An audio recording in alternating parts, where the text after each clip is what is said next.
In 2004, FEMA produced a document with a really hysterical name. Are you ready? In all caps, an in-depth guide to citizen preparedness.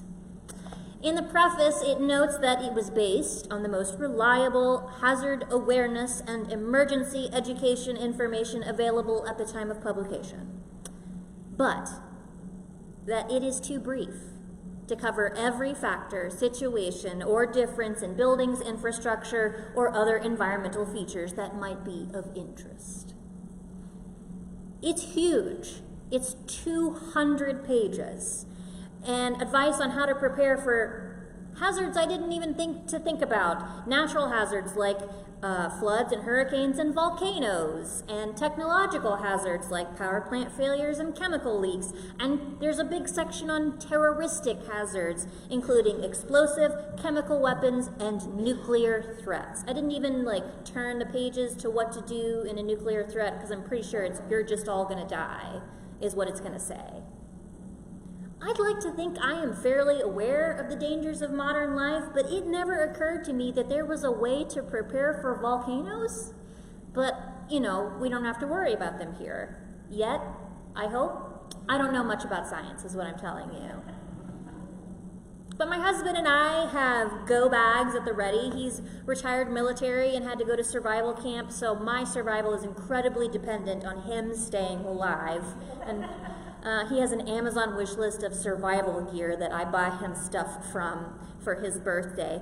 We've talked through more doomsday scenarios than I will admit to you right now, and I feel a little confident that in the face of unexpected disaster, as long as Jean was alive, I could answer the question, are you ready, with a sure, probably.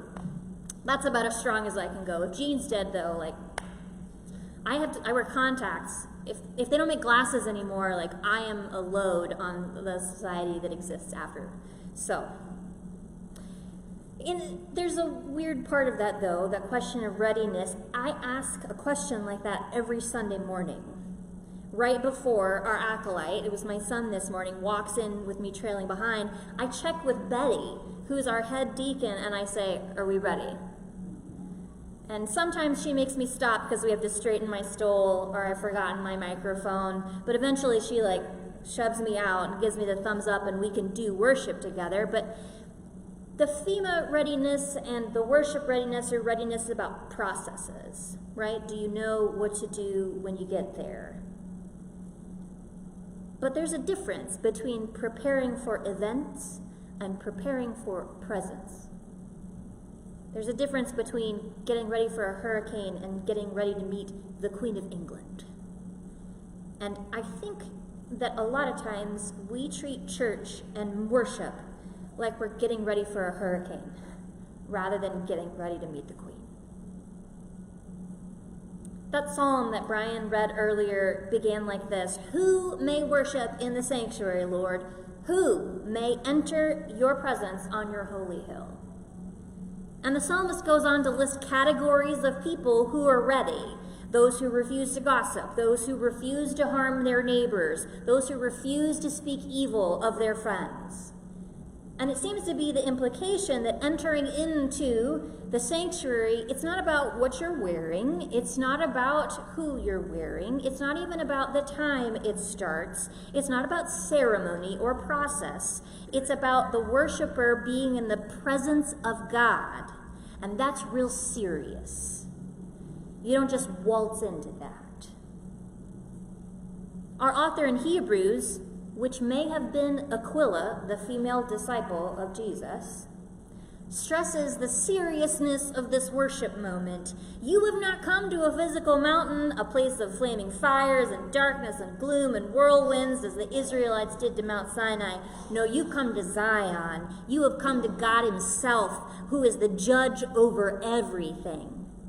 So let us be thankful and please God by worshiping with holy fear and awe, for our God is a devouring fire.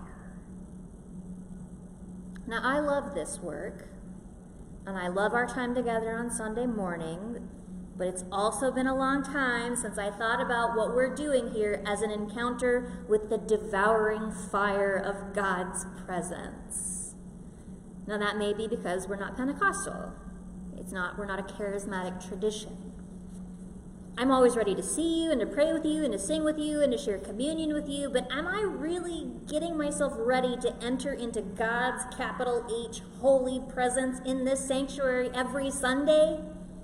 No, I'm not always doing that. So I'm really glad for Richard Foster's words from Celebration of Discipline and their reminder about the essential nature of preparing for this moment every Sunday. He says that to worship is to experience reality in capital letters, to touch life. It is to know and to feel and to experience in our bodies the resurrected Jesus in the midst of a gathered community. It is a breaking into the glorious presence of God, or better yet, being invaded by the glorious presence of God. So when more than one or two of us come into public worship with holy expectancy, it changes the atmosphere of the room. People who enter harried and distracted are drawn quickly into a sense of the silent presence. Hearts and minds are lifted upward, and the air becomes charged with God. When was the last time you entered into this building or any worship building ready to touch life, ready to be invaded by the glorious presence of God? Has it been a while? You know, I take comfort that the author of Hebrews is reminding these first generations of Christians that they shouldn't be blasé about the worship moment. Apparently that was a problem in the early church too. I mean, 2,000 years later, we are still struggling with the same struggles as they were. And I get why. I mean, think about the Old Testament stories that we know about people worshiping God. They're like cinematic. They're like Michael Bay does the Bible. They used to worship at Sinai, where God shows up like on a mountain covered by giant clouds and fire, like it's a volcano. And they worshiped in the wilderness, where they knew when Moses had been talking to God, because his face got so shiny, they made him cover it up because they couldn't look at him. They used to worship in places where animals were noisily sacrificed to God. I mean, that's atmosphere, right? They knew when God was there. They tied ropes in Jesus' time, ropes around the feet of the priest who was going into the Holy of Holies, because there was always a chance an angel would show up and kill who was ever in there. That's a bad day at work. I never expect to come to church and die. Never. But worship for the early church wasn't like that. The Holy Spirit was there, and we do have stories where people speak in languages they didn't know, and there were manifestations of the Spirit in worship, but they didn't have the cloud of God's presence like the Israelites had. So it was easier to be less prepared to meet God when they worshiped together. Same. So the author of Hebrews decides it's time to get real metaphysical, to remind her church about the greater reality of the worship moment, and it's things we need to hear too. Brian Whitfield, who's an assistant professor of Christianity at Mercer, puts it like this: according to Hebrews, worship connects us with God, with angels, with the saints past and present and future, and they all comprise what the writer will call the great cloud of witnesses which encompass us.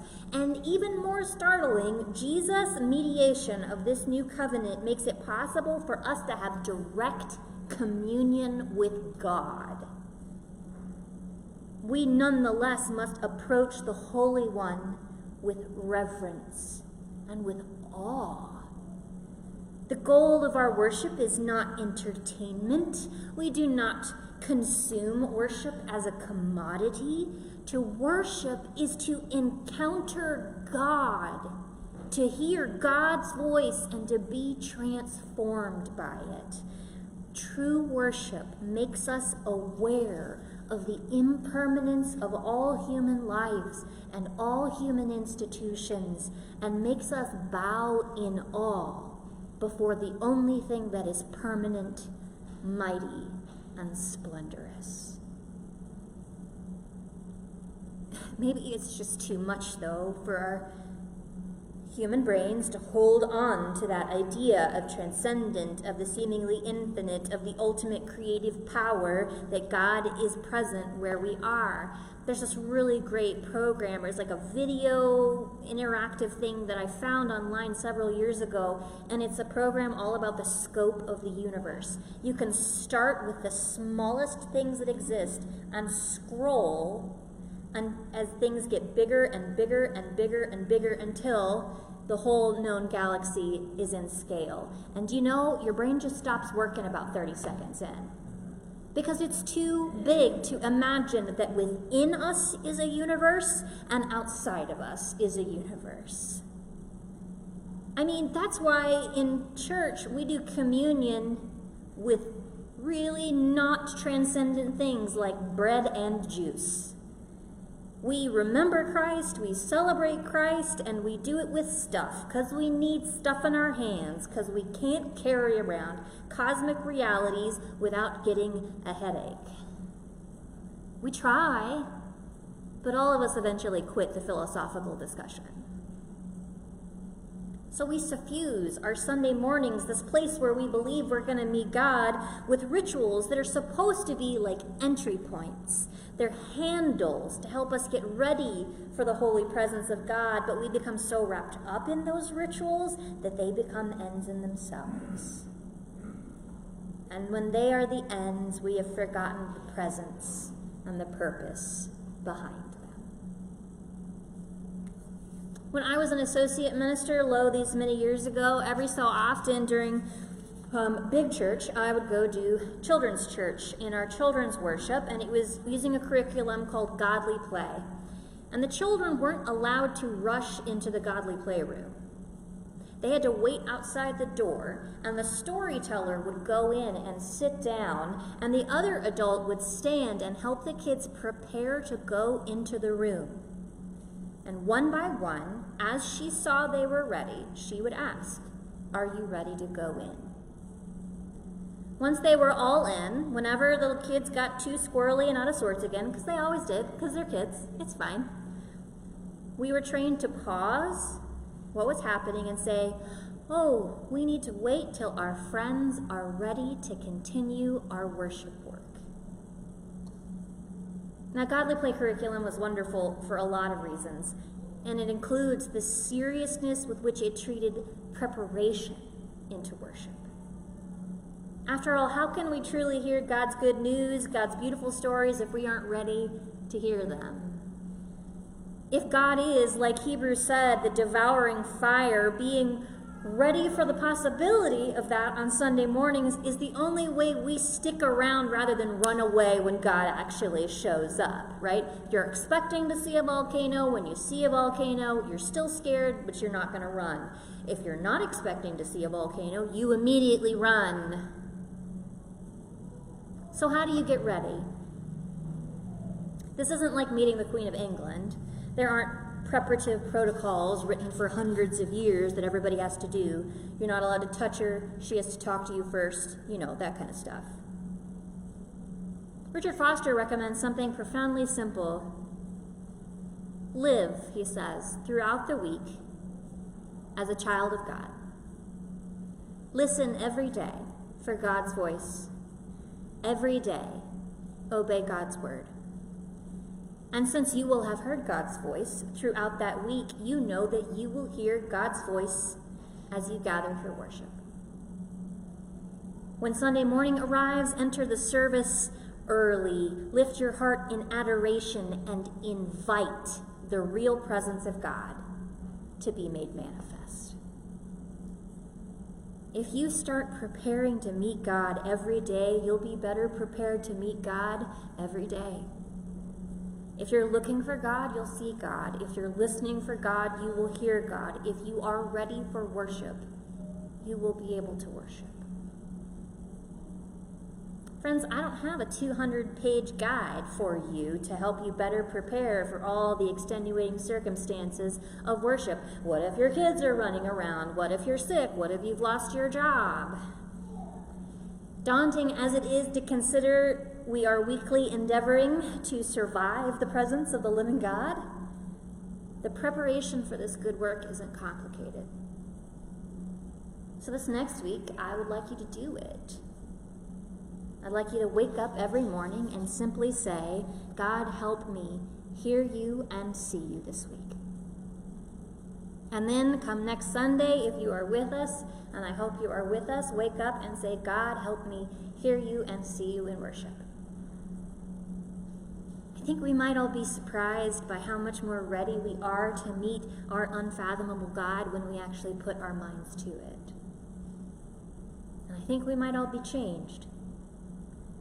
And I think our world might be a little more healed by us turning our hearts and our minds towards the scary idea that God has chosen us and chosen to be with us. Let us be thankful and please God by worshiping Him with holy fear and awe, for our God is a devouring fire. Are you ready?